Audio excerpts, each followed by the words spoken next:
আর এইদিন থেকে কিছু আওয়ামী লীগের নেতা বাবলুর অর্ডারে কিছু দোসররা এই সারার আগাছাড়া এমন ভাবে ইট পাটকিল, সেই ইট এখনো পড়ে আছে। সেই নিরাপত্তা যদি সেনাবাহিনী না দেয় তাহলে সেনাবাহিনী আছে কেন? সেনাবাহিনীকে উঠিয়ে দিই, তাহলে আজ কাল কি ওই আচ্ছাকে ওই মাঠে মারতে পারত না, আজকে ইকলাসকে নপাড়ার ধুনায় মারতে পারত না, কালকে মিলনকে মারবে মিটিং করতে, পরশুদিন কামরুলকে মারবে মিটিং করতে, একের পর এক ওরা মিটিং করতে, তাহলে আমাদের নিরাপত্তা কে দেবে? সেনাবাহিনীকে পাঠিয়েছে নিরাপত্তা। তাদের কোনো ঝামেলা ছিল না? আমার কেউ না দেবে, আমার কে থাকবে বাপ? একটা ছেলে থাকলে একটা ঝামেলা করলো, আমার স্বামী থাকলে একটা ঝামেলা করলো, তাদের আমার একটা মেয়ে থাকলে একটা ঝামেলা হলো। আমার ঘর ঘর ভাঙিয়ে দিছে, কারা ভাঙিয়ে দিছে? ওরা ভাঙিয়ে দিছে। ওরা কারা? আমি লেখরা, সব আমি লেখরা, আমি সন্ত্রাসীরা। আর আমি সবাই দেখছে একবার ইট চালাচালি করছে।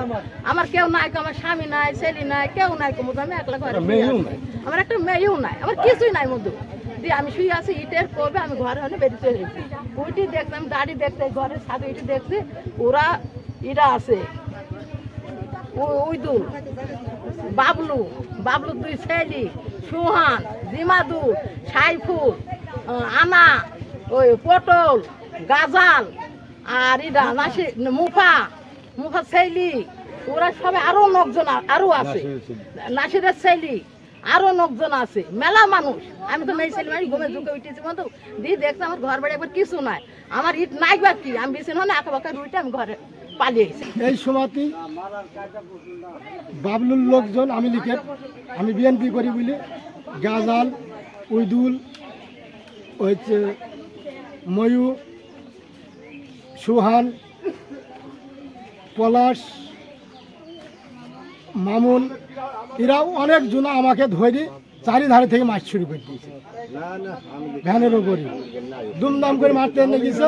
ওইখানকার ঘোড়ার লোকজন আমাকে ঠেকি বাঁচি দিয়েছে, দিয়ে আমাকে সরিয়ে দিয়েছে যে তুমি ছোটখাটো একটা মিটিং দেবে। আমাদের মাসুদুর সাহেব বললো আপনারা কথা বলবেন না, মিটিংটা কোন জায়গায় দেওয়া হবে।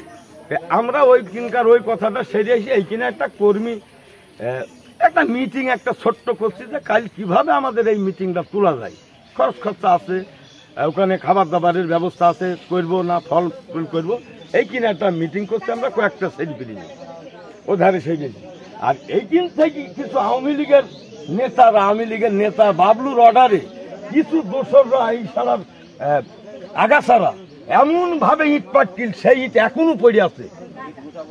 এই ইট এখনো কোথায় দেখেন, ইটের কবে অস্থির বানিয়ে দিচ্ছে দিয়ে যখন আমরা পালি গিয়ে আর উপায় না পানো, হঠাৎ করে একটা ফায়ার, যখন আমার লোকজন বুঝি না একটা ফায়ার রাতের অন্ধকারে ফায়ার হওয়ার পর আমার লোকজন কে কম নেই ছত্রভঙ্গে পালিয়ে যাচ্ছে না। যখন আমরা আয়ত্ত নামতে পারলাম, কেউ ছাদের ওপরে আপন যান বাঁচানোর জন্য নিজে একটা নিরাপত্তায় চলে গেল। স্যার আমি দোকানে গেছিলাম এই মুনিশ দেখতে কচুর গোড়া বাঁধবো, তো ওই জায়গায় ওই দোকান থেকে আমি আসছি, আসার পর আমাকে বলছে এই দোকানে আইবেন, এই দোকানে আইলে মানে অমক টমক বলে গাইল দিছি, আমি চলে আইলাম। এসি এইখানে আবার দাঁড়াইলাম, দাঁড়িয়ে দেখছি আমাকে উইদুল আমাকে দুটো চড় মেরি পালি গেল আর দাঁড়ায়নি।